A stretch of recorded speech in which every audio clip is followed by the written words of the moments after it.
महाराष्ट्र में बीएमसी के चुनाव होने हैं, जिसे लेकर अभी से ही सियासी हलचल तेज हो गई है। हनुमान चालीसा और कश्मीर में राहुल भट्ट के मुद्दे सहित तमाम मुद्दों पर शिवसेना लगातार बीजेपी को घेर रही है।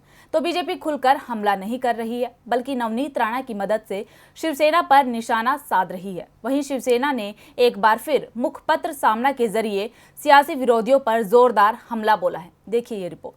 महाराष्ट्र में बीएमसी के चुनाव को लेकर खींचतान जारी है। ऐसे में शिवसेना ने एक बार फिर अपने मुखपत्र सामना के जरिए सियासी विरोधियों पर जोरदार हमला बोला है। सामना के संपादकीय में बीजेपी पर जोरदार प्रहार किया गया, तो वहीं आरएसएस की काली टोपी पर भी सवाल दागे गए हैं। ये संपादकीय महाराष्ट्र के मुख्यमंत्री उद्धव ठाकरे की रैली के इर्द गिर्द है। इसमें कहा गया है कि शिवसेना को कमजोर आंकने और नीचे खींचने का दुस्साहस भारी पड़ेगा। साथ ही लिखा गया कि मुंबई में शिवसेना की शानदार सभा हुई। शिवसेना की सभाओं में जुटने वाली भीड़ का आकलन आज तक कोई नहीं कर पाया है। बीकेसी के खुले मैदान में हुई सभा की शुरुआत बांद्रा में थी, तो उसका दूसरा छोर कुर्ला के पार चला गया था।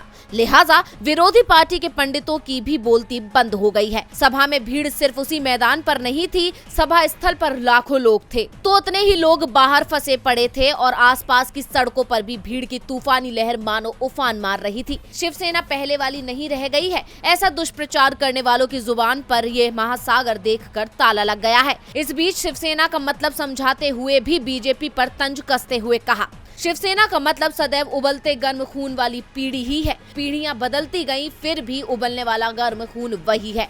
वहीं रैली में उद्धव ठाकरे ने हाल ही में हुई कश्मीर घटना को लेकर कहा कि अब हिंदू समाज ने भी मोदी शाह के खिलाफ नारेबाजी की है। साथ ही बीजेपी को चुनौती देते हुए ठाकरे ने केंद्र सरकार से तीखे सवाल पूछे हैं। उन्होंने कहा कि राहुल भट्ट की घटना को जहां अंजाम दिया गया, क्या अब वहां भी हनुमान चालीसा पढ़ी जाएगी?